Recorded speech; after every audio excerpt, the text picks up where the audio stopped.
Any changes? Anybody have any changes to the agenda? I'll make a motion, we accept the agenda as written. Second. All in favor? Aye. Okay. Just for people to understand, the regular chairman will be here eventually. In the meantime, we're not going to hold up. We're going to try to get going. So first thing up on the list is for 2 Dickens Row. Are we good on time? Yep, it's right on the money. Now, I looked at the video. Is that the first one on Dickens before you go down? Because there's the one on each. There's one. There we go. There's another one.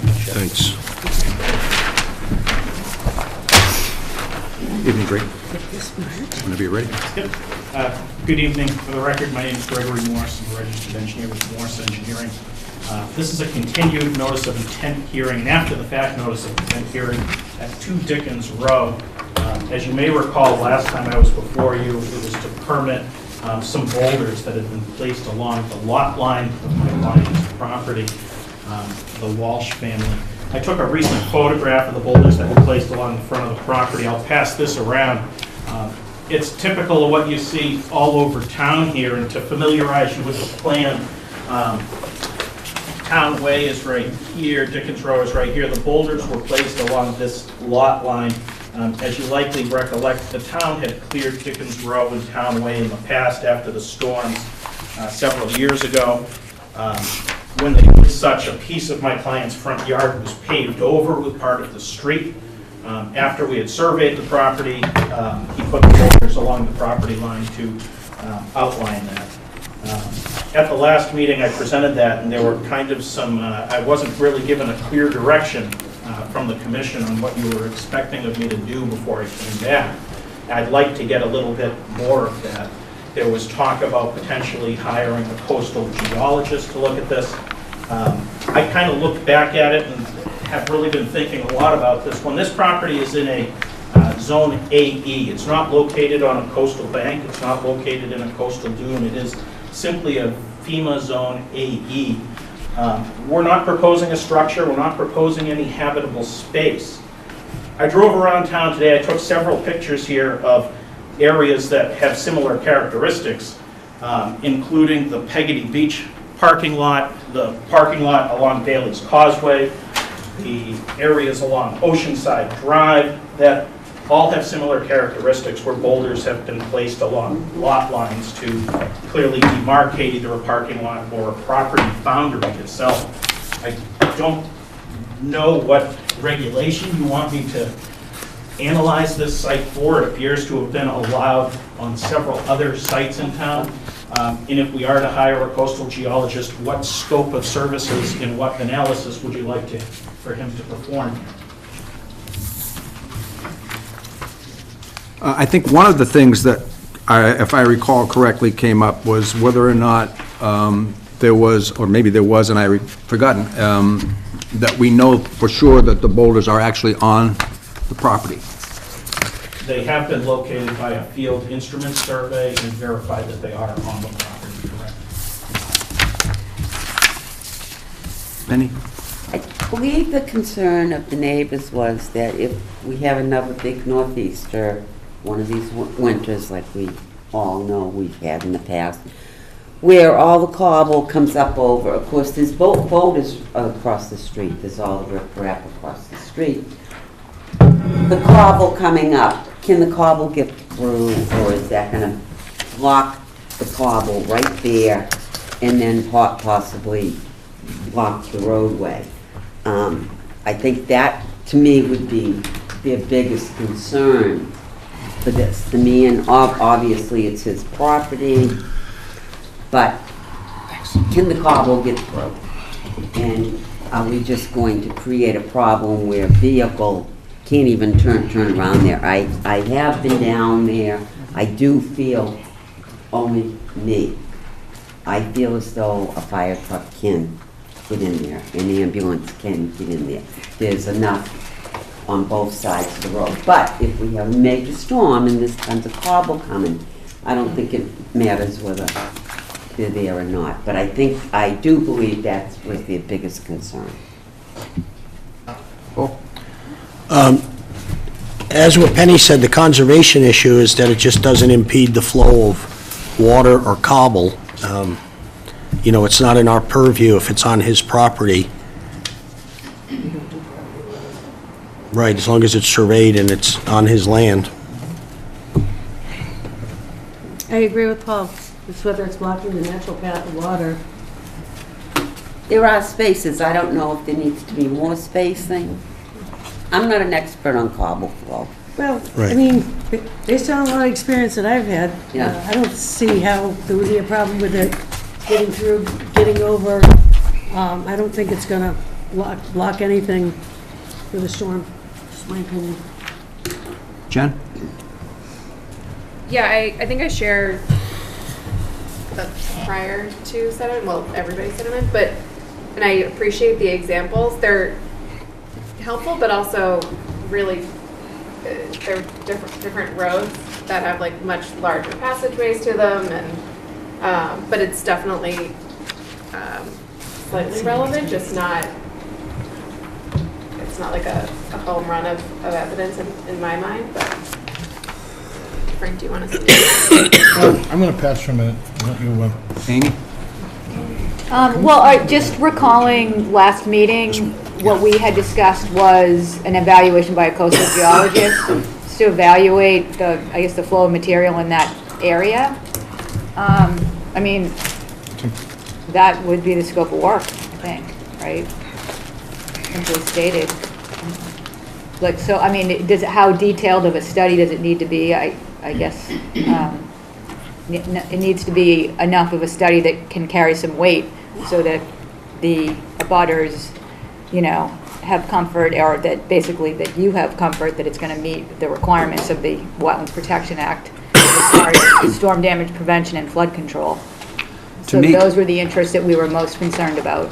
It's not gonna be a revetment wall like the houses, it's gonna have a lot of spaces in between. Right.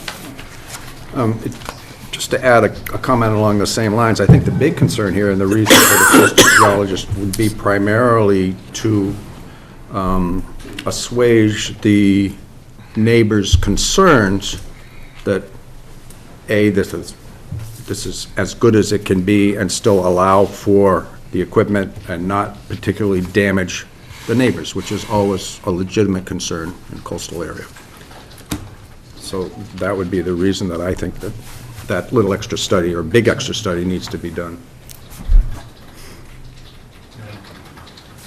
Appreciate the input. I was kind of left questioning what the exact scope was, but you've given me some good guidance. Do you want to I add? expect to continue. Anybody in the audience that wants to add to this, and please give your name and address? Eric Sachs, 40 Dickens Road, directed butter. The boulders placed are very close together. And there's no doubt in my mind, having seen what happens on that road, that they will definitely block cobble and debris. I mean, boulders, half the size of those are moved down that road every other winter. They're clearly going to be a problem. And I value a real survey telling us what the deal is here. And also, it's a safety issue to be on the road. I know it may or may not be his property, I don't know. But I know they're in the road by at least 2 or 3 feet, significantly narrowing it. And maybe ambulance can get there, but when they're going to fix that wall this year, finally, thank God. And there's going to be some big machines going in and out of there, and we need the space to get that wall done. And they shouldn't be on the road. I don't get it, personally. Just don't get it. Thank you. Yes, in the back?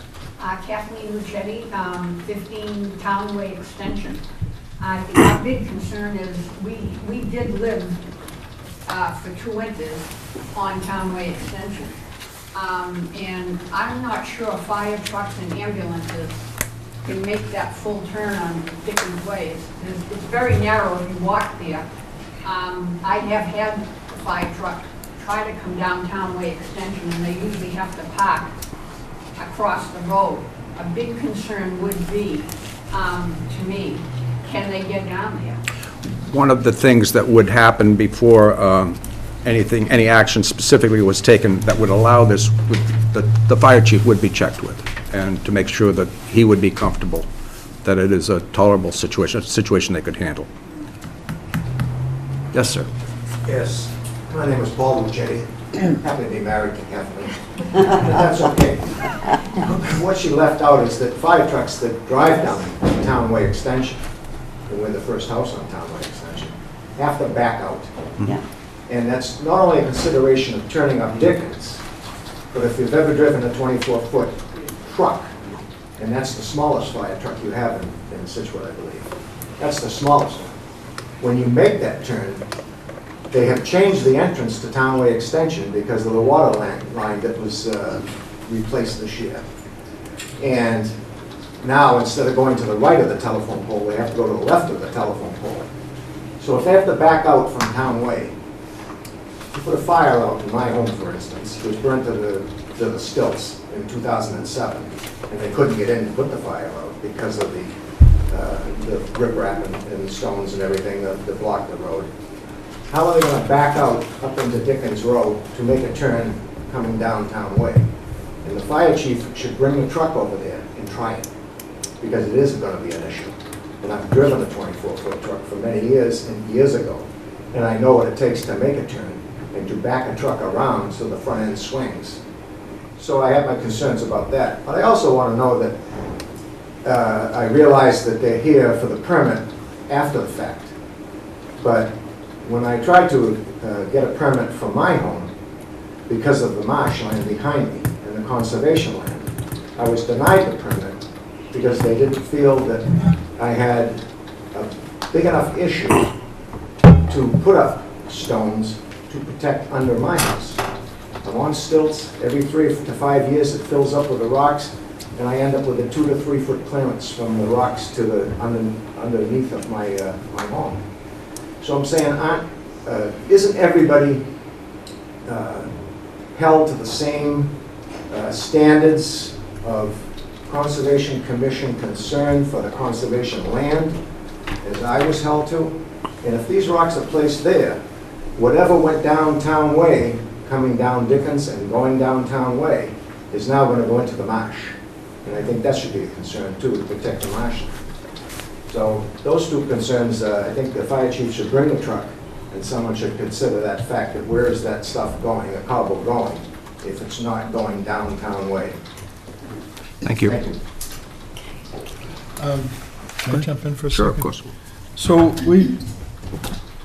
the purview of the commission on this would be whether this directs water, it's in a floodplain area, whether it directs water onto an abutting neighbor or someone in that area. And that's why the hope was, if someone came in and said, we want to pour a wall right here, the commission would look, I would assume, probably disfavorably on that as a solid piece. Someone's trying to sort of break up the turbulence here, so it's not quite the same as a wall, but in fact it does create some redirection of that flow. I mean, they wouldn't have bothered to place these rocks there if they didn't think that this was going to protect their property to some degree or push wave action way. What I understand, it was more of a boundary wall to clearly delineate the property line as opposed to for storm damage prevention purposes.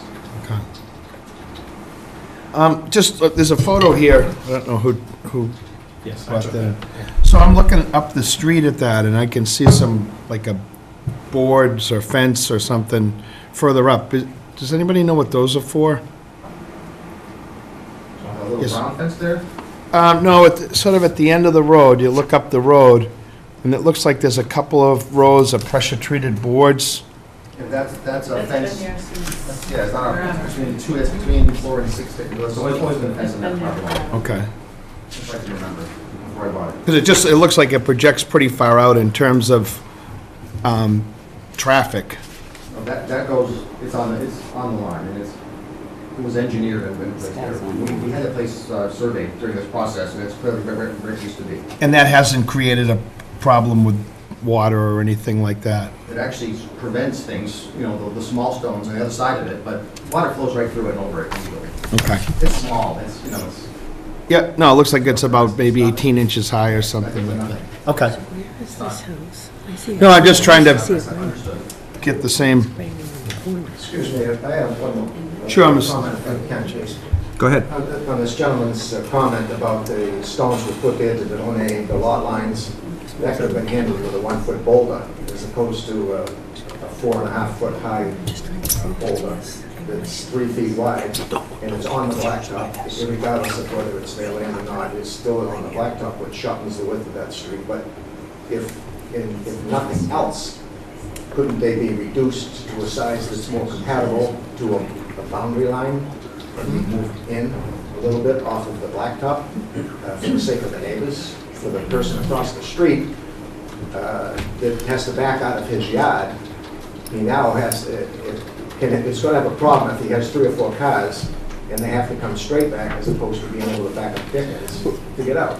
We often will get folks to come before the commission. It happens in areas, say, where there's roadways that go to the beach or something, and folks, there's a public way or something that goes to the beach, and people will look to close those in or whatever, and the commission gets those requests periodically to weigh in on it. And again, we don't weigh in on the access, the use of someone's property. We look at it in terms of whether this will impede or have any impact on that flow of water, or it's in a resource area or a buffer zone or something like that. That's how the commission looks at it. In terms of public safety, travel, we have a traffic rules and regulations, we have some different departments. We can pass that information along, but it's not our jurisdiction. The commission's jurisdiction is to take a look at this and see if this can adversely impact that. We could certainly get some feedback from DPW as to whether they feel that they can work with it, but they're asking for a project on their property, and we've got to decide whether or not this is permissible. To your point, they should have come in first. There should have been a hearing before this process took place, and then you'd have the opportunity to do what you're doing right now. And we appreciate the way that you dealt with it. Certainly coming before the commission and having the commission have the ability to look at it. And we should look at the decision that was made on your property and see if we're applying the rules in the same way. That would be about as much. What was your address? 15 Townway Extension. Okay, we'll take a look at those orders as well. Thank you very much. Thank It you. goes back to I'd like to add something if I could. 2012. Your name? Julie Sachs, Board of Control. As of right now, those rocks do have spaces in between them. But give a couple of storms, and those spaces are clearly going to fill up with cobble, with stone, with gravel, and it will make more of an impediment of the water. It'll definitely, it affects the water flow now. It'll affect it more once those cracks fill in with debris from storms that are potentially going to happen. Okay. Yes. Meredith Ryan, 6 Dickens Road. I am 2 houses up. I'm on the other side of Sax's, and I just echo their sentiments. The cobble is an issue, it's been an existing issue for years, and access is an issue after big storms like we had last year, and this is only going to add to the problem. I think part of our concern is, or at least I should speak for myself, the Walshes do not use Dickens Road to access their home. They access their home from behind the house, which is Town Way. And so they may not have considered our access as an issue. If they needed access to the road that they actually live on, then they might have different feelings towards this, but they do not need to use Dickens Road to get into their house. They just don't use it. So it's a road that we pay to have maintained and cleared after storms, and it's just something that they just don't access or clean up. So certainly from that perspective, I think that's a concern for all of us that do use the road. It's a one-way road. It's a private road. There's one way in and one way out. So that's a real concern for us. I often have kids at the house that are playing in the driveway, and those boulders certainly would prevent people from seeing them coming around the corner. So I'm just echoing my neighbors' Thank you. Here's what we're going to do. Excuse me one second, because you've spoken a couple times. First of all, we're going to continue this.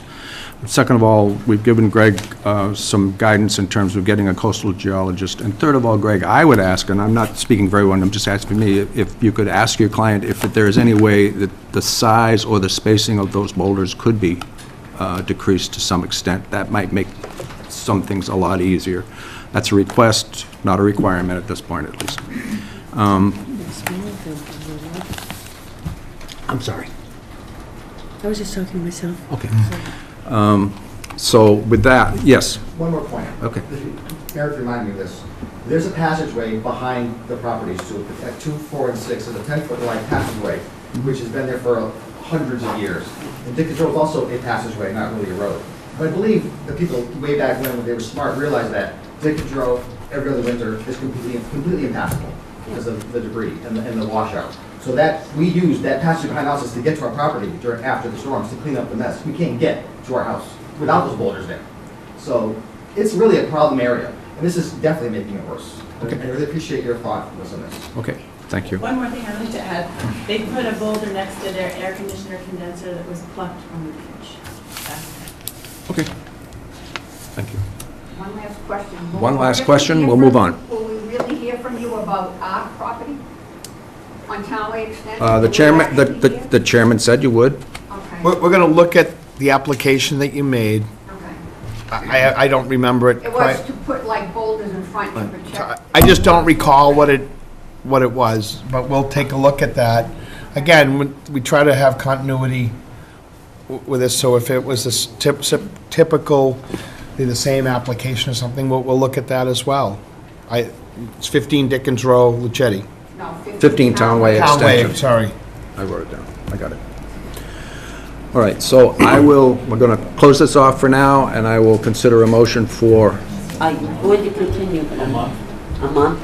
Okay, I make a motion that we continue 2 Dickens Road to May 20th at 6:20. Second? no, he didn't do it. That's why he's going to do it now.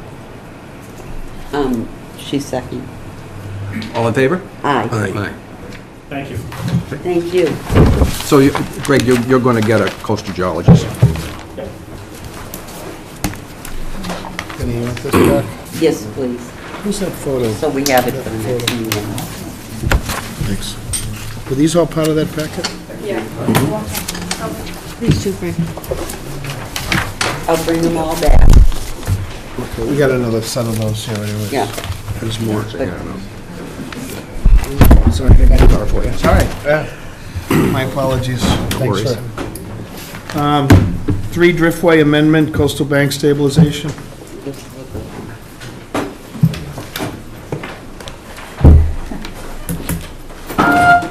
Good catch.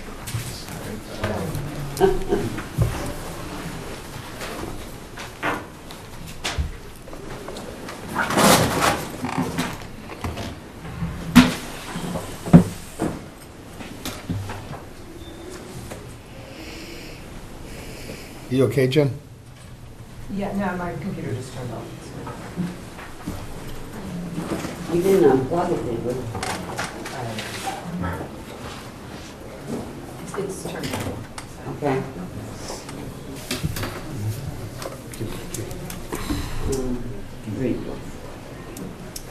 Good evening. Stan Humphreys with LEC Environmental and Greg Canty tonight from Ross Engineering. As you may recall, the Commission issued an order of conditions back in November of last year. And what we agreed upon at the time was to come back to the Commission with an amendment for proposed coastal bank stabilization after we had an opportunity to meet with someone from the state. And that meeting occurred in January. There were representatives of the applicant and coastal zone management, as well as a couple members of the commission and staff. For the coast, and then with review of some other issues on the property, the stormwater issue was going to be part of the amendment as well. And Greg can speak to that after I go into a little bit of detail with the coastal bank slope stabilization. There were a couple of other alternatives or options that we looked at in terms of increasing the amount of gabions and stone at the base up to about 10 feet in elevation, being the structural alternative. And then there was more of a soft alternative that was considered with just the use of coconut fiber logs. And in the field, it was agreed upon with coastal zone management that there's enough overwash and energy from waves coming over that revetment that there needs to be more of a structural application at the bottom. That's initially what we proposed, and that's what we're going to stay with. The two other revisions would occur, however. What you see there as a bright green line is an area where we had proposed gabion baskets previously, and now we're going to attempt to substitute that with coconut fiber logs. In order for the coconut fiber logs to work there, the stone size for the fill may have to be increased just to get the porosity and permeability, drainage down off the slope instead of across the slope. And there's going to be a much more variety of coastal plants provided. We included that in the amendment application off the Coastal Zone's webpage for landscaping. And there'll be a select perennial grasses as well as shrubs and ground covers, no trees. I think that's essentially it for the amendment we're requesting for a revised plan for the coastal bank protection. Yeah, could I just ask you a quick question? CZM did come out to the site, right? Correct. And you worked with their suggestions? Yes. No, Exactly. I figured you did, but I just wanted to. We had a site meeting Yes, there. right. Rebecca Haney was there. Right, Jason Bertner. Jason was there. yeah. They had used gabion baskets in the northern part of the wall, and the hope was to use that. They felt that wasn't the, It wasn't gonna work, yeah. well, Or as well. There. little difference of opinion, but Okay, okay. Coastal zone management, in my opinion, is trying to approach review of these coastal bank protections with the least amount of structures Okay. involved and more plants and soil. Okay, So, that's all. I just wanted to be Sure. sure that it was, thanks for the question. yeah. Greg, did you have anything you want to add to us? Well, I'm here to discuss the amendments that we made to the stormwater. Well, why don't you do that, and then we'll run it through the commission. Sure, okay.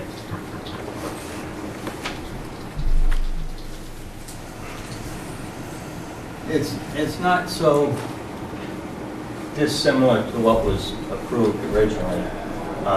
We still have the permeable pavement driveway, which has treated the stormwater to a very high extent, and it's also recharging it, so it's mitigating it. And in the previous go around, we had a shallow lawn basin in this area, but we went with siting a well right here. And the well was in the lawn basin, and we really didn't feel that that was the right thing to do. I mean, you really don't want standing water around a well and have the potential for it going into its casing. So we moved the shallow basin to this area, and we had to enhance it with a dry well. And we've got a shallow grass swale that will take the runoff off of the rear roof line and send it right into the shallow basin, which will then go into the dry well. You can see we've got the top of coastal bank, a 50-foot buffer, and right along the 50-foot buffer, there's a natural ridge line. It's subtle, but you can see by the contours, you've got the 50, the 49, going down to the 48. Runoff sheds this way, and then the rest of the runoff sheds down right to the swale, right to the stormwater controls. The front roof, again, it's clean water. We've got a header pipe that collects the downspouts, brings it all in and into the dry well. So the net result was that Merrill reviewed the amended, and they just asked me to break out the O&M, and they asked me to add an O&M section to the dry well.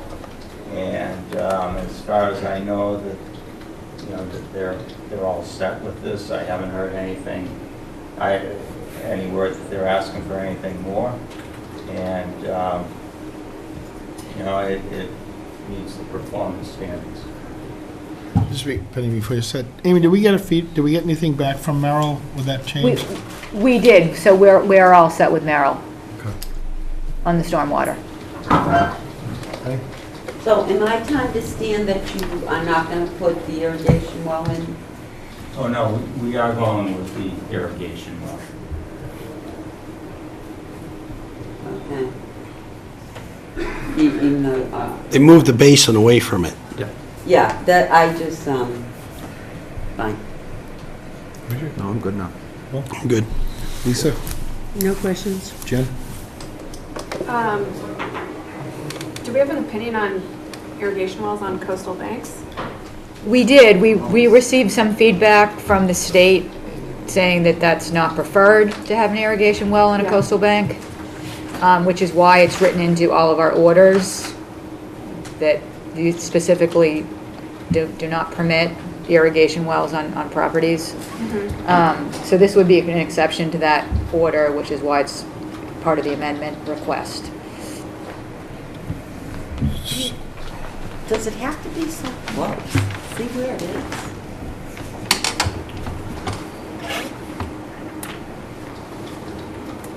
Of course, I'd much rather have it up near the road. Well, I don't know the answer to that. Yeah. Why couldn't the irrigation well be up near the road? Well, I mean, you are close to the back.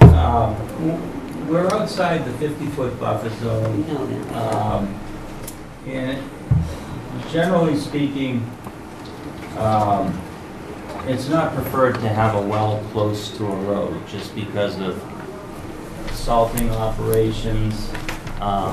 Even a vehicle going astray off of a road could hit the well, it could damage it. There's a number of reasons. It would be tight with the setback, it would be close to the foundation.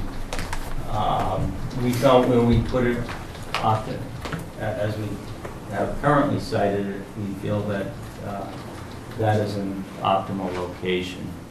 And it's not on the coastal bank, I mean, and it's not even in the 50-foot buffer. No, I see that, yes, okay. I just, Wanted to ask. the farther away would Right. be better for me. is there anybody in the audience who has a question on this? I had a couple. So I remember the discussion about the well and the need to irrigate. I remember the project to the north of this, part of the orders were that they had to water this project and get it established. Getting the plant material on the coastal bank and getting that to grow requires water. And now you're using town water, which could be in short supply, or maybe even you may lose the ability to water that in the middle of a summer season. So I think that was part of the discussion we had when the applicant asked about putting in a well. Because the town does have restriction, new houses with an irrigation system. So is this well, is this going to be used to irrigate the bank or the whole property? Because we do still have a restriction on irrigation systems being installed, period, I think, for new construction. Yes. So we don't allow for an irrigation system to be installed. So I'm assuming if you're going to use this well, you're going to use it with sprinklers or hoses or something to irrigate that bank. Well, I haven't seen a plan for you know, for an irrigation system. I'm not sure exactly what that's going to entail. But I am, it's my understanding that it was one of the motivating factors for this would be to the vegetation on the bank takes. And I think that's something that we mean, may apply in the orders. We can talk about that, but that well, we're not approving an irrigation system for this property. And if the well goes in, the well would be used to get that bank established and growing, would be With the, a temporary or portable irrigation. yep, hoses and that sort of Hoses thing. and sprinklers, because you can do that all. Right. And the second concern I have, Greg, when you had the basin there before, you were sort of in back of the house and in front of the abutter's yard. Now you've moved that basin into that corner so that if that overflows, it's essentially heading into that neighbor's property. Well, actually, the way I designed this basin, there's a low point. The high point of the berm of the basin is adjacent to the abutters, and then there's a spillway along. So which way is that, the swale flowing? Is it flowing? It's flowing towards the street. In other words, there is a, what I designed it with a proposed 4-foot wide grass square, and we've got the inverted 4620, and I've got a detail of it on the other sheet. But basically, when this starts to fill, it's going to spill this way to the street, where it'll be picked up by a street drainage system. But before that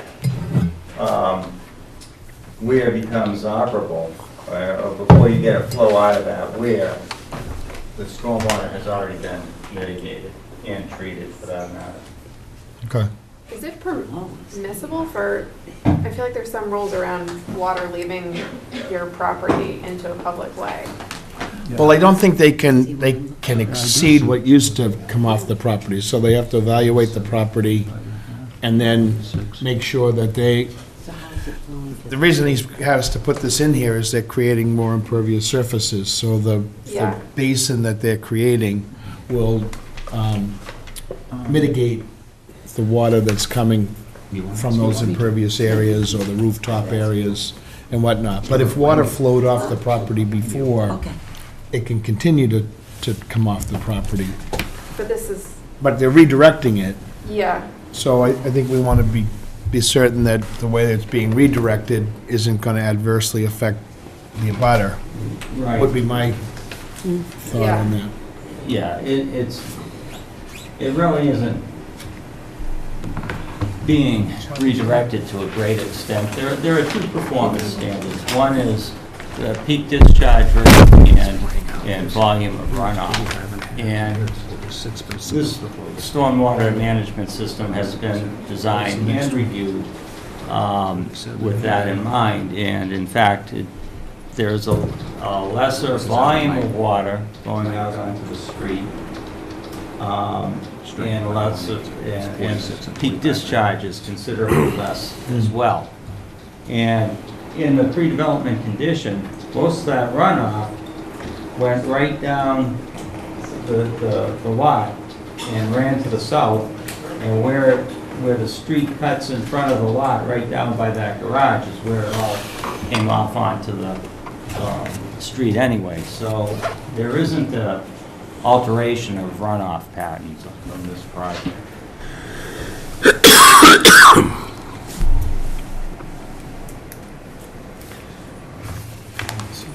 See this 47? Yeah. So that comes down, and I think that comes across here. So you're saying that the elevation of the berm or whatever you're creating at the property line, Greg, is at 47? 40, the berm, the invert of it is at 46.2. Okay. And I'm seeing a 45.5 is the last elevation I'm seeing going towards the neighbor. Right on the berm. That's the bottom one. Yeah. Okay, and then there's a And then- 46. Yeah, the 46 and the 47 run around that, I got it. the face of the wall. See these? So here's 46, Mhm. and here's 47. And over here, 46. 46.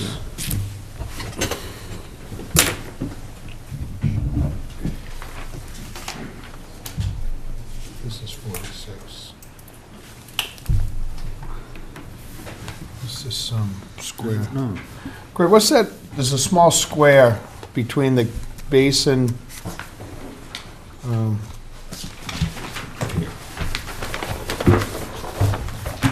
And it, so there's a 4-foot wide grass where, I got it.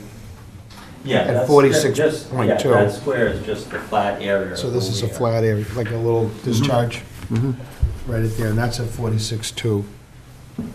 There's only 8 inches difference, Yeah. not a lot, but somebody's got to be really careful putting that together. Yeah, we'll as-built it, make sure, and stake it for when they grade it. Okay. Anybody? Amy, any other thoughts or comments? No, I mean, so are we thinking of closing this tonight? I don't see why we can't. Okay. I make a motion, do you close for an amendment? We don't do these. Yeah, yes, we do. Okay. I make a motion to close.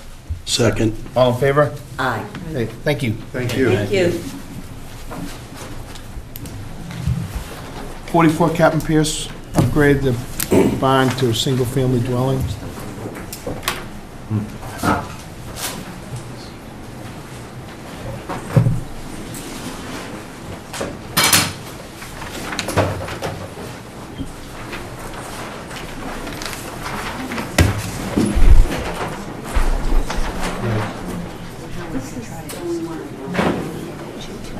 Okay. Sure. Good evening. Good evening. Greg. Again, for the record, Gregory Morris, Assistant Engineer. This is a continued... Oh, you know what? I reclosed myself from this one. All right, go away. Okay, go This is ahead. a continued notice of intent for a single-family house project located at 44 Captain Pierce Road. We presented the plan to you at the last meeting, and I believe it was continued. We were waiting for the Board of Health to approve the septic portion of the plan, and they have done that at this point in time. I can run through the rest of the project if you need a refresher on it, otherwise I believe that was the only outstanding item. Correct. And I did verify that Board of Health approved this system. One of the, Greg, just really quick, lots 1 and 2, were those filed with us as well? Or is it this is the only filing on this? This is the only find. The other two Property. lots are outside the buffer. That's what I thought. Okay, because I was asked about those too. I know you're disappointed about that, but Yeah. Very much so. Okay, I didn't visualize. On this one, the timing, I think, is very sensitive, and so we were going to ask to close an issue, would be the vote. Anybody else have any comments on this? Nope. No, it's an interesting. I make a motion to close.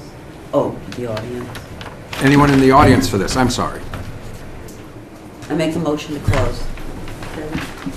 All in favor? Aye. And issue? And issue tonight. Is that a separate motion? I make a motion that we issue the orders tonight. All in favor? Aye. Now you can go. to jump into that. I know. we do it a lot in one, though, close an issue. That's good, okay. Is that sarcasm? No, we do. No, I mean, when we do that. 182 Central Ave, expanded deck, on April 22nd, 2019, at 6:25 PM. Town Hall, Scituate Conservation Commission will hold a wetlands hearing under Chapter 131, Section 40 of the Massachusetts General Laws, and Section 30700 Town of Scituate Code of Bylaws regarding the application of Richard Bornstein to extend deck on property located at 182 Central Ave, Scituate. Abutters and other interested parties are invited to attend. Good evening. Hello. How are you? Good, good. What do you got? Well, hopefully this is a nice, simple one. Just want to put in pilings to support an existing deck along the ocean side. So it'll consist of really 5 pilings, and then we're going to potentially add another 4 to extend the deck on the north side westward, which may or may not occur, but I thought it was best to get them done, the approval done now, so when we go to do it, Sure. it's there. You don't just like coming back here? I do, I do. You don't want to visit. We're glad to package it all I thought you together. had appetizers. How, by the way, just how did you do this winter? Well, this winter was Yeah, a non-event. it was a non-event so, one. Non-event this year, yeah. Property values in Humrock will go up this year, Yeah, for sure. We all did. but I figured I'll take this year as a reprieve. There you Again, go. my biggest worry is if we have a big storm, I know. you'll lose your deck. Yep. And the safest way to do it is poles. Sure. Penny? No, I don't have any issues at all with it. Good. Or questions. This is what we like. I may be wrong. I was looking at this afternoon, and I basically don't have any issues, except on the very first thing that you sent in, I thought it said on the east side. I'm sure you meant on the west, because the drawing said on the west. Well, it's on the east side along the ocean, pilings, and then on the north side, like on cliffside. Okay, so you're not doing anything on the west side? Correct. I just want to make sure I had. Nope, that's correct. Okay, I'm good. No questions, looks good. Lisa? Everything. Jen? I'm good. Amy, you want to add to that? Well, I mean, I think that it meets the requirements of the Wetlands Protection Act, the piers and so on and so forth. The one thing is the area that's over the septic tank. Yes, and that's going to have to take some close examination because before we start putting pilings in. And again, I'm not sure it's going to go that far. Okay. My thought was, as long as we're here, now's the time to Ask for the approval. Yeah. Yeah. If we go that far, it's going to take some real inspection because we're going to have to get somebody who's back here to do some exploration to find out exactly where the tank is, and because I don't want to put pond through the tank. No, that's No. I'd be bad here to see idea. you quite a bit. If that's Yeah. the case. Yeah, that's called self-preservation. Oh, yeah, that would be a career, yeah. Can we, Yes. can we make that actually a part of the orders that we put in? That it Yes. would have to be? Yeah, okay. That they're not allowed to drive it through the, Well, I think more than that they don't want to compromise the tank. yeah. Right. No, yeah, no, that's. You know, the and- tanks, most of those tanks are a couple of pieces. If you're driving real close to it You and there know, was I some don't crack want or even- separation, yeah, then it and could I- We leak. don't want to do that. And I spoke to Bob about that, and, he was going by the, the as-built, but those are only so good. So before, trust me when I tell you, that's something I'd want to make sure is, we don't Yeah. disturb. Don't disturb the septic. Okay. Anybody else, yes? Anyone in the audience? I make a motion to close. Second. All in favor? Aye. Aye. Thank you. Thank you. 59 Glades, raise and rebuild. On April 22nd, 2019, at 6:30 PM, the Town Hall Situate Conservation Commission will hold a wetlands hearing under Chapter 131, Section 4 of the Massachusetts General Laws, and Section 30700, Town of Situate Code of Bylaws, regarding the application of 59 Glades Road LLC to construct a new single-family dwelling, driveway, grading, lawn, pool, septic system located at 59 Glades Road, Scituate. Abutters and other interested parties are invited to attend. Good evening. Again, for the record, Gregory Morse, Morse Engineering, representing the applicant, Ed Walsh, 59 Glades Road LLC. This is a raise and reconstruct project for a new single-family home located at 59 Glades Road. Property line is shown in black. Glades Road is at the bottom of the page. On the opposite side of Glades Road would be the seawall, and then Myers Beach. Off the back of the property, highlighted in blue, is a wetland. It's a salt marsh. It was delineated by Brad Holmes, a professional wetland scientist. The property itself is approximately 14,245 square feet, all of which is upland land area. Cutting across it, though, is the FEMA floodplain at elevation 15, which traverses the site.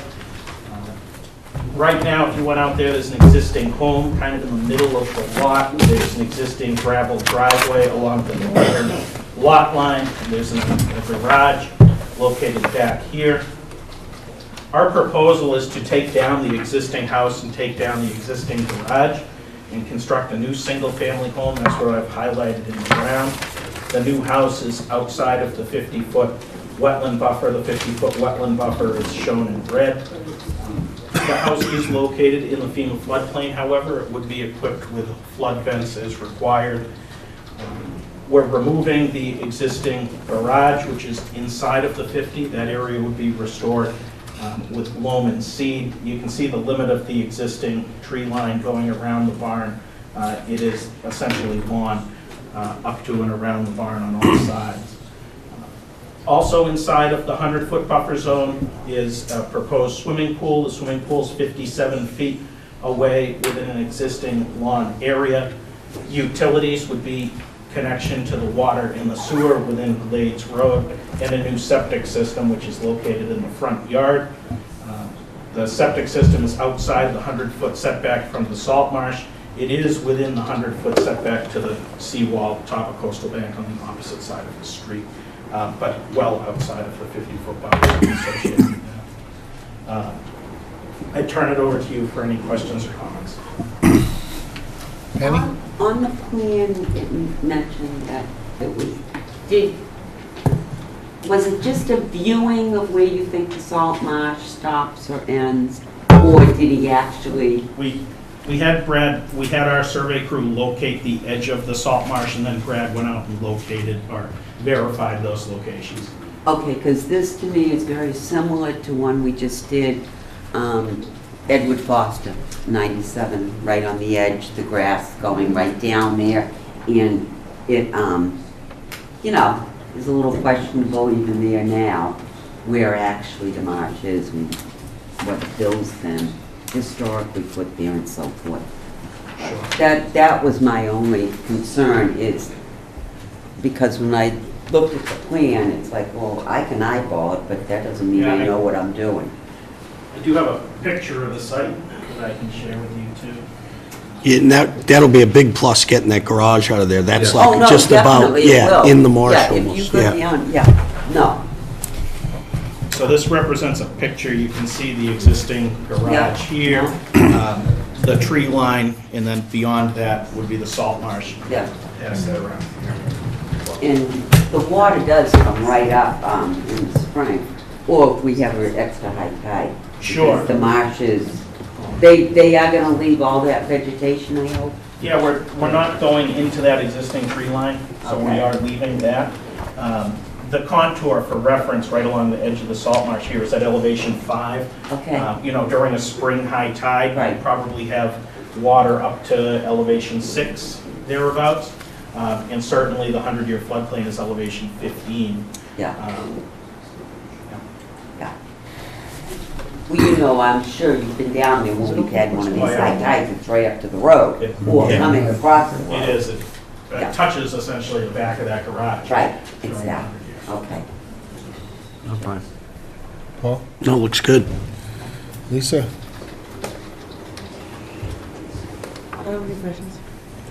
Jen? I'm familiar with the area, and I would echo Penny's sentiments on the marsh line. It feels weird to me. That's a scientific description. It feels weird. It's also just, there's a bunch of crap in there that has been dumped, and so it hasn't been well maintained. So it's hard to see in general, so I'm just calling that out.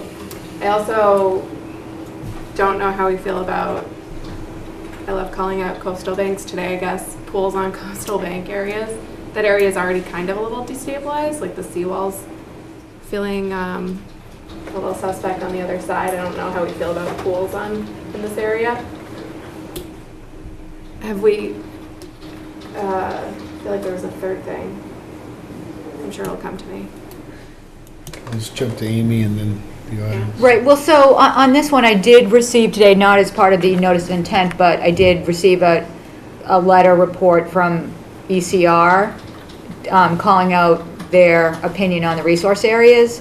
And so my thoughts on this would be to have a peer review go out there and confirm that boundary, since it is engineered so close to the 50-foot no disturb. And I know based on the 97 Edward Foster, where there was some, you know, I just know, being out there, the wetland scientists were definitely talking through the actual salt marsh resource area based on highest spring tide and vegetation, and talking about cases, DEP cases, which were, you know, instrumental in whatever deciding these lines. And it's honestly over my pay scale. So, I mean, I'm not a professional wetland scientist, so I can't make that judgment call, but certainly a company or a professional on behalf of you guys could take a look at this and just confirm to make sure that it's accurate, so. Any thoughts on the rest of the project? The rest of the project, I mean, well, it's a pretty aggressive project for the site. I mean, you're tearing down a house and you're building a 4-bedroom house with a pool. So it's a tight area, but I mean, if they can make the setbacks work to the resource areas, I suppose it's you can do it. But that's why I just think that you really need to be sure about the resource areas. And under first review, seeing that it was called out as a survey line based on visual observations, I'm glad that there was a scientist out there, but I think that it would be beneficial to have somebody confirm that, so. And there's no question about the top of Coastal Bank, because that's the seawall. The seawall on the other side. The pool is greater than 100 feet away from that coastal bank. Yeah. Right, so the wetland scientist would make sure that that's true. If we're looking at all the resource areas. Yeah, they would make sure that that's also correct, which I think that would be, And there's no patio or anything gonna be put out back where that garage is now? No. It's just gonna be seated, yeah, I mean, that definitely is a good thing. Right, and then the wetlands will do its thing back there Oh, if you yeah, get that right. garage out of there. Jen had a real scientific, Feels weird. well, no, I was thinking more that there was just a lot of crap. And Oh, yeah, That's scientific. that's true. yeah. that But I mean, is clean it out. there stuff that As part of the rehab for this property, I would definitely expect that they would clean that up. So that would be a benefit to get some of the All junk stuff that's, that gets stuck yeah, in there and it's summer junk. Yeah. It's been sitting And around. also when it floods out back there, I'm sure stuff gets washed and gets stuck in. is that something that's on property, Greg, that can be, Yeah, I mean, I'm sure we're willing to clean up any debris that's along the back there. We're building It's a probably all nice stuck new in the home, tree, so. yeah. Yeah. right? Why would Probably you is, want? it is a new property owner, so I know none of the stuff back there has been placed by him. But No. We're not We'll gonna certainly, want, we'll certainly pick it up, you know, and if you feel necessary for a peer review, we're amenable to that as well. When we conditioned a project on, you mentioned Edward Foster Yeah. Road, and the person that developed that property did clean up a bunch of Yeah. stuff that had floated in from various Well, storms Yes. as part of that. So it'd be good mitigation.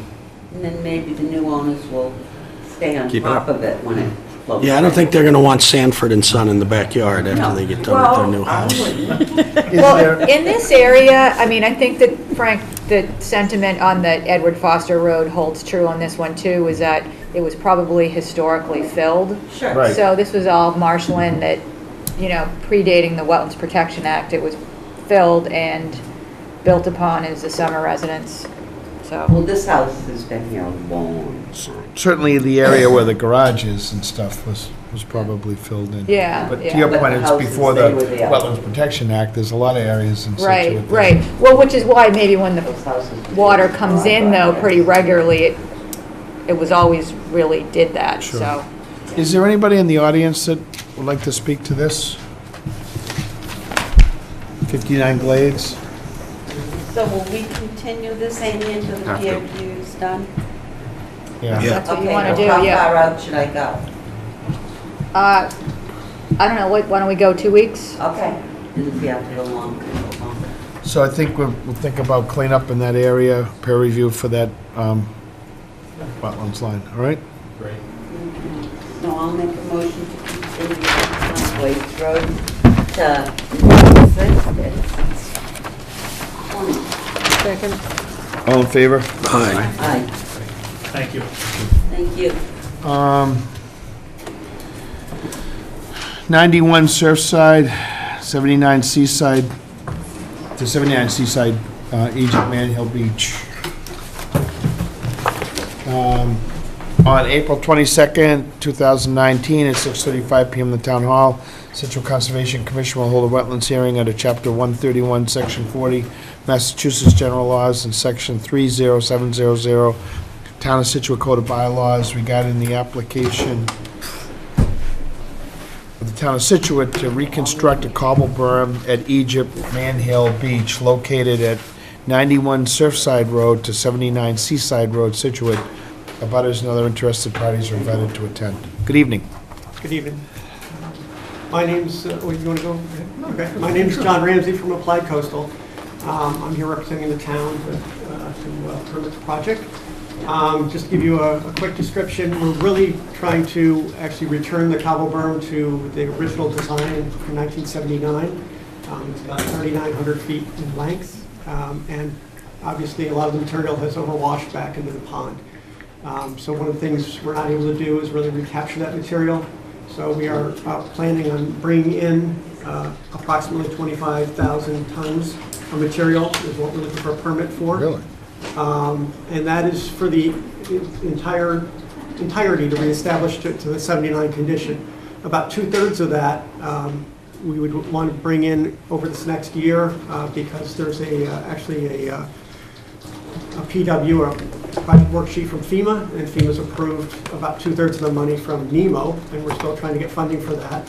And then the rest of it, hopefully this year, once this Winter Storm Riley's FEMA claims are complete, we would get the remainder of the money to complete the project. And it's possible it would come in time, possibly to do the whole thing at once. I do want to point out that we're trying to permit this entire length of shoreline. There are, I believe, 8 private properties, and the town's going to need to get easements for those in order to complete those portions. Right now, the funding that's for the NEMO funding is actually for the public portion. And most of that material would be delivered from the access at Surfside, at the end of Surfside Road. And then we'll be looking at a secondary access. We're going off the corner of Egypt Beach Road to get to the other town parcel. And then the area off Stanton that is obviously the private property owners, we wouldn't be touching this year, but the town would be looking at getting those easements prior to doing that work. But we are trying to actually get the permits to do all of it, so that in the future we don't actually have to come back to you. And so we really have the funding in place, or at least promised from FEMA for about 2/3 of the work, but we do want to at least get the permits for everything so that we, again, don't have to come back to you in the future. So I'm to understand, from Surfside Road to Stanton, the open area there, you're gonna do that, and then in front of Egypt Beach property, you're gonna do that now? The town property, yes. Yes, those And town we wouldn't be doing all of it, we've been doing about 3/4 of it, because we just don't have enough funding. But Okay. we are still waiting for some funding. Okay. Hopefully that will get the remainder of it. Who's gonna pay for in front of the private homes? Would that be FEMA funding? Only if easements are received. and Yeah, the that's- easements. And that would be a public access easement, and if they get that funding, or if they make those easements available, FEMA funding can be sought, and Okay. FEMA pays 3/4, the town pays 1/4. Okay, Okay? very good. So if I got it right, on, when you go to Egypt Beach, you would be going to the left from there. That's where you would be doing, if you're headed for the ocean, you would be going to the We north. wouldn't be going on any private property. No, I understand. Yep. Yeah, okay. I just want to be sure. I want to Our make left and sure. right is. Well, it's Surfside, Stanton, Yeah, and I then got it. Stanton's gonna be the last. Looks good. Yeah, and we could just approve the whole project and put in the Yeah. orders that it's approved to be done in phases as funding allows, or... Yeah. And all the work is above the high tide line. Yes, and no endangered species habitat either, so we're trying to make sure that we're. It's just too bad we couldn't take it all out of the pond. And actually, just, one of the things, we are reestablishing it to the same grades as the 78, but because the whole berm's migrated back, it is going to Yeah. be restored in a more landward position than it was originally constructed. Yeah, because it isn't what it was at one time. It's Sorry. very different. What were you saying? So because of the overwash, it has, the crest of the berm is migrated back. So Right. then rather than trying to reestablish it Oh, where it used okay, to got be, it. we're just working with the crest that's there. And Okay, that makes sense. Yeah. that makes sense. Okay. Lisa? Jen, any other comment? No. Amy? No, I mean, I see this as a public benefit project for Oh, the definitely. town. We don't want to Um, breach again. I do think we should have a condition just for quality control on sourcing of the material. Like, that's one thing, if during the pre-construction, maybe we need to go over. That's fine. Yeah, You 'cause know, I think, the material. just talking to the sources that we have, it may be coming from more than one source, so that we'll make sure that that's That it's all compatible. all compatible, all rounded, gravel and cobble, so that's what we're looking for. Now, is this going out to bid this season? We're trying to put a bid package together. It will probably go out to bid soon, but it's not going to probably be constructed till the fall. Oh, Okay. okay, well, that'll be here before you know it. I know. Well, That's a fast track here. Okay, all That is right. fast. I know we did have numerous people come in with questions into the office, so I suspect that we have some butters here. So, So we'll open it up to the audience. Yes, sir. You want to state your name and address, please? Yeah, my name's Richard Sweeney, 80 Surfside Road. I'm here with a few of my neighbors. Last couple of years, getting access over the cobble because of the storms has been very difficult and unsafe. As part of this project, we'd like to request that the Conservation Department, Scituate DPW, and any other departments involved in this project to include a graded walking path from the end of Surfside Road up to the top of the berm, including a blue walking mat if possible. This would allow us for safer beach access.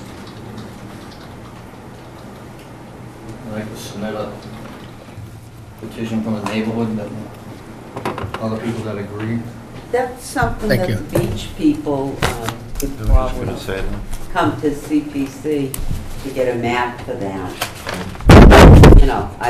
Nancy Fay, I think, is she still on there? Yeah. Yeah.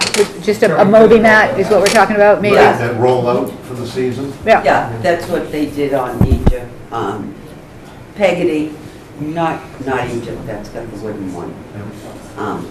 But yeah, they could, But that's very difficult to access that now because of all the storms. So with this new project, we can get a graded access, so it's easier for us to get up At the back. on the ground. Yeah. Is that public access at that point?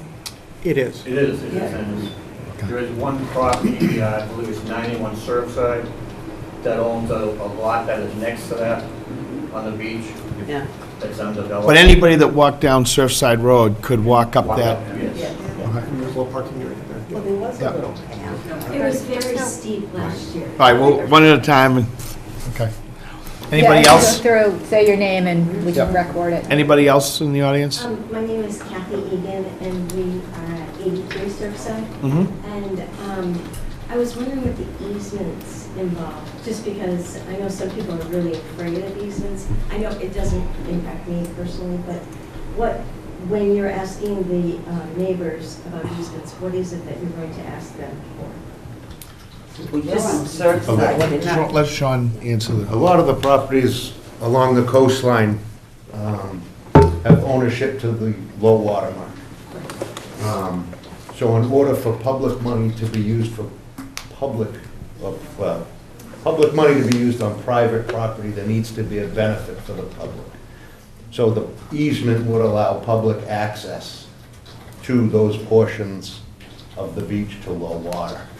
So currently, if you own the beach, but to low water, the public would have access to that upper beach in front of the property.